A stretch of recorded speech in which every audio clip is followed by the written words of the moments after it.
ನಮಸ್ಕಾರ ಸ್ನೇಹಿತರೆ, ಈಗ ಲೈಸ್ಗೆ ಸ್ವಾಗತ. ನಮ್ಮ ಇವತ್ತಿನ ವಿಷಯ ಭಾರತದ ನದಿಗಳ ಜೋಡಣೆ.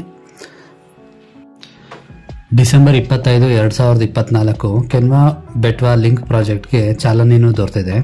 ಸೊ ಅದಕ್ಕಿಂತ ಮುಂಚೆ ಮೊದಲನೇ ಪ್ರಶ್ನೆ ಏನು ಬರುತ್ತೆ ಅಂದರೆ, ಏನು ನದಿಗಳ ಜೋಡಣೆ ಅಂತ, ಅದ್ರ ಬಗ್ಗೆ ತಿಳ್ಕೊಳ್ಳೋಣ ಬನ್ನಿ.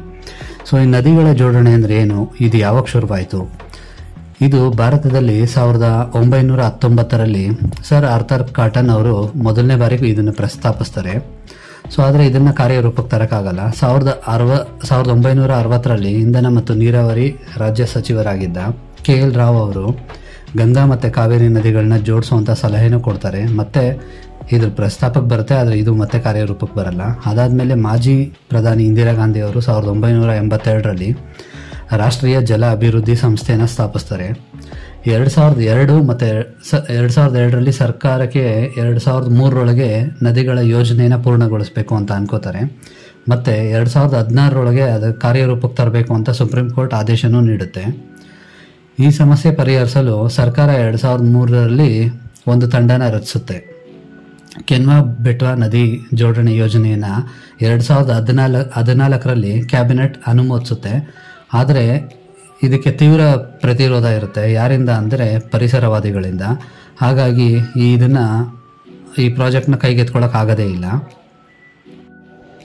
ಮಧ್ಯಪ್ರದೇಶದ ಕೆನ್ ನದಿಯೊಂದಿಗೆ ಉತ್ತರ ಪ್ರದೇಶದ ಬೆಟ್ವಾ ನದಿನ ಸೇರಿಸುವಂಥ ಮೊದಲನೇ ನದಿ ಜೋಡಣೆಗೆ 2021ರಲ್ಲಿ ಚಾಲನೆ ಸಿಗುತ್ತೆ. ಆದರೆ ಕಾರ್ಯರೂಪಕ್ಕೆ ಬರಲ್ಲ. ಅದು ಮೊನ್ನೆ ಡಿಸೆಂಬರ್ 25, 2024ರಿಂದ ಚಾಲನೆಯೂ ಸಿಗುತ್ತೆ. ಅದರ ಕೆಲಸನೂ ಶುರುವಾಗಿದೆ. ಕೇನ್ ನದಿ ಯಾವ ರಾಜ್ಯದ್ದು ಮತ್ತು ಬೆಟ್ವಾ ನದಿ ಯಾವ ರಾಜ್ಯದ್ದು ಅಂತ ತಿಳ್ಕೊಳ್ಳೋಣ. ಮೊದಲನೇದು, ಮಧ್ಯಪ್ರದೇಶದಲ್ಲಿ ಕೆನ್ವಾ ನದಿ ಹುಟ್ಟುತ್ತೆ. ಸೊ ಹಾಗಾಗಿ ಇಲ್ಲಿ ತುಂಬ ಮಳೆನೂ ಇರುತ್ತೆ, ಹಾಗಾಗಿ ಇದರಲ್ಲಿ ಪ್ರವಾಹನೂ ಆಗುತ್ತೆ. ಉತ್ತರ ಪ್ರದೇಶದ ಬೆಟ್ವಾ ನದಿಯಲ್ಲಿ ಮಳೆನೂ ಕಡಿಮೆ ಇರುತ್ತೆ. ಮತ್ತು ಅಲ್ಲಿನ ಬುಂದೇಲ್ಖಂಡ್ ಅನ್ನೋ ಒಂದು ಪ್ರದೇಶ ಇದೆ, ಅಲ್ಲಿ ಯಾವಾಗೂ ಬರಪೀಡಿತ. ಹಾಗಾಗಿ ಇಲ್ಲಿ ಕೆನ್ ನದಿ ಯಾವಾಗೂ ಮಳೆ ಹೆಚ್ಚಾಗಿ ಪ್ರವಾಹ ಆಗ್ತಾ ಇರುತ್ತೆ. ಸೊ ಹಾಗಾಗಿ ಆ ನೀರನ್ನು ಯಾಕೆ ಬೆಟ್ವಾ ನದಿಗೆ ಹರಿಸಬಾರ್ದು ಅಂತ ಯೋಚನೆ ಮಾಡ್ತಾರೆ. ಅದೇ ಈ ಕೆನ್ ಮತ್ತು ಬೆಟ್ವಾ ನದಿಯ ಯೋಜನೆ. ಈ ಯೋಜನೆ ಪೂರ್ಣಗೊಳ್ಳೋದ್ರಿಂದ ಸರಿಸುಮಾರು 10,000 ಹೆಕ್ಟರ್ ಪ್ರದೇಶಕ್ಕೆ ನೀರಾವರಿ ಸಿಗುತ್ತೆ. ಇದನ್ನು 221 ಕಿಲೋಮೀಟ್ರ್ ಕಾಲುವೆ ಮುಖಾಂತರ ಲಿಂಕ್ ಮಾಡ್ತಾರೆ. ಈ ಪ್ರಾಜೆಕ್ಟ್ನ ಒಟ್ಟು ಕಾಸ್ಟ್ ಬಂದು 44,605 ಕೋಟಿ. ಸೊ ಈ 221 ಕಿಲೋಮೀಟ್ರು ಪೂರ್ತಿ ಕಾಲುವೆಲೆ ತೊಗೊಂಡು ಹೋಗ್ತಾರೆ? ಇಲ್ಲ, ಅಲ್ಲಲ್ಲಿ ಡ್ಯಾಮ್ನ ಕಟ್ಕೋತಾರೆ. ನೀರು ಅಲ್ಲಿ ಬಂದು ಶೇಖರಣೆ ಆಗುತ್ತೆ. ಶೇಖರಣೆ ಆದಮೇಲೆ ಅಲ್ಲಿಂದ ಮತ್ತೆ ಕಾಲುವೆಯಿಂದ ಹರ್ಕೊಂಡೋಗುತ್ತೆ. ಹಾಗೆ ಕೆನ್ ನದಿಯಿಂದ ಬೆಟ್ವಾ ನದಿಗೆ ನೀರು ತರೋ ಯೋಜನೆ ಇದು. ಈ ಮಧ್ಯದಲ್ಲಿ ಪನ್ನಾ ಟೈಗರ್ ರಿಸರ್ವ್ ಬರುತ್ತೆ. ಹಾಗೆ ದಟ್ಟವಾದ ಅರಣ್ಯ ಪ್ರದೇಶನೂ ಇದೆ. ಹಾಗಾಗಿನೇ ಇಲ್ಲಿ ತುಂಬ ಪ್ರತಿರೋಧ ಬಂತು.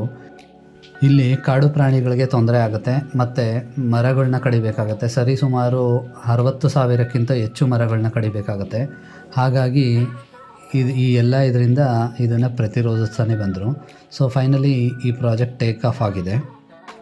ಈ ಪ್ರಾಜೆಕ್ಟ್ ಯಾವ ಪ್ರದೇಶದಲ್ಲಿ ಹಾದು ಹೋಗುತ್ತೆ ಅಂದರೆ, ಉತ್ತರ ಪ್ರದೇಶದ ಝಾನ್ಸಿ, ಬಂದಾ, ಲಲಿತ್ಪುರ್ ಮತ್ತು ಮಹೋಬಾ, ಮತ್ತು ಮಧ್ಯಪ್ರದೇಶದ ಟಿಕಮ್ಗಢ್, ಪನ್ನಾ ಮತ್ತು ಛತ್ತರ್ಪುರ್ ಜಿಲ್ಲೆಗಳಲ್ಲಿ ಇದು ಹಾದು ಹೋಗುತ್ತೆ. ಹಾಗೆಯೇ ಮಳೆಗಾಲದಲ್ಲಿ ಬರುವಂಥ ನೀರನ್ನು ಸಂರಕ್ಷಿಸ್ಕೊಂಡು ಈ ಪ್ರದೇಶದಲ್ಲಿ ಒಟ್ಟು 62 ಲಕ್ಷ ಜನರಿಗೆ ಕುಡಿಯುವ ನೀರನ್ನು ಪೂರೈಸಬೇಕು ಅನ್ನೋದು ಯೋಜನೆ ಇದಾಗಿದೆ. ಮತ್ತು ಜಲವಿದ್ಯುತ್ 34 ಮಿಲಿಯನ್ ಕಿಲೋವ್ಯಾಟ್ ಜಲವಿದ್ಯುತ್ ಉತ್ಪಾದಿಸುವಂಥ ಸಾಮರ್ಥ್ಯನೂ ಇಲ್ಲಿದೆ ಅಂತ ಹೇಳ್ತಾ ಇದ್ದಾರೆ. ಈ ಕೆನ್ ಬೆಟ್ವಾ ನದಿ ಏನಾದರೂ ಪ್ರಾಜೆಕ್ಟ್ ಸಕ್ಸಸ್ಫುಲ್ ಆಯಿತು ಅಂದರೆ ಇದೇ ಥರ ಹಲವು ನದಿಗಳನ್ನ ಲಿಂಕ್ ಮಾಡುವಂಥ ಪ್ರಾಜೆಕ್ಟ್ಸ್ ಇನ್ನು ಮುಂದಕ್ಕೂ ಕೈಗೆತ್ಕೊಳ್ತಾರೆ. ಅದರಲ್ಲಿ ನಮ್ಮ ದಕ್ಷಿಣ ಭಾರತದಲ್ಲಿ ಕೃಷ್ಣಾ ಗೋದಾವರಿನ ಲಿಂಕ್ ಮಾಡೋದ್ರಿಂದ ಮಹಾರಾಷ್ಟ್ರ, ಆಂಧ್ರ, ತೆಲಂಗಾಣ, ಕರ್ನಾಟಕ ಈ 4 ರಾಜ್ಯಗಳಿಗೆ ನೀರಿನ ಸಮಸ್ಯೆ ಬಗೆಹರಿಯುತ್ತೆ. ಹಾಗೆ ಪನ್ನಾರ್ ನದಿನ ಲಿಂಕ್ ಮಾಡೋದ್ರಿಂದ, ಕಾವೇರಿ ಜೊತೆಗೆ ಲಿಂಕ್ ಮಾಡೋದ್ರಿಂದ ತಮಿಳುನಾಡು, ಕರ್ನಾಟಕ ಮತ್ತು ಕೇರಳ ಇಲ್ಲಿನೂ ನೀರಿನ ಸಮಸ್ಯೆ ಬಗೆಹರಿಸ್ಬೋದು. ಹಾಗಾಗಿ ಎಲ್ಲ ಈ ಪ್ರಾಜೆಕ್ಟ್ ಎಷ್ಟು ಸಕ್ಸಸ್ ಆಗುತ್ತೆ ಅನ್ನೋದ್ರ ಮೇಲೆ ನೆಕ್ಸ್ಟ್ ಪ್ರಾಜೆಕ್ಟ್ ಕೈಗೆ ಎತ್ಕೊಳ್ತಾರ ಅನ್ನೋದನ್ನು ನೋಡಬೇಕು. ಇದು ಇವತ್ತಿನ ವಿಷಯ. ನಿಮಗೆ ಇಷ್ಟ ಆಗಿದ್ರೆ ಲೈಕ್ ಮಾಡಿ, ಶೇರ್ ಮಾಡಿ ಹಾಗೂ ಸಬ್ಸ್ಕ್ರೈಬ್ ಮಾಡಿ. ಸಿಗೋಣ ಮುಂದಿನ ವಿಡಿಯೋದಲ್ಲಿ. ಧನ್ಯವಾದಗಳು.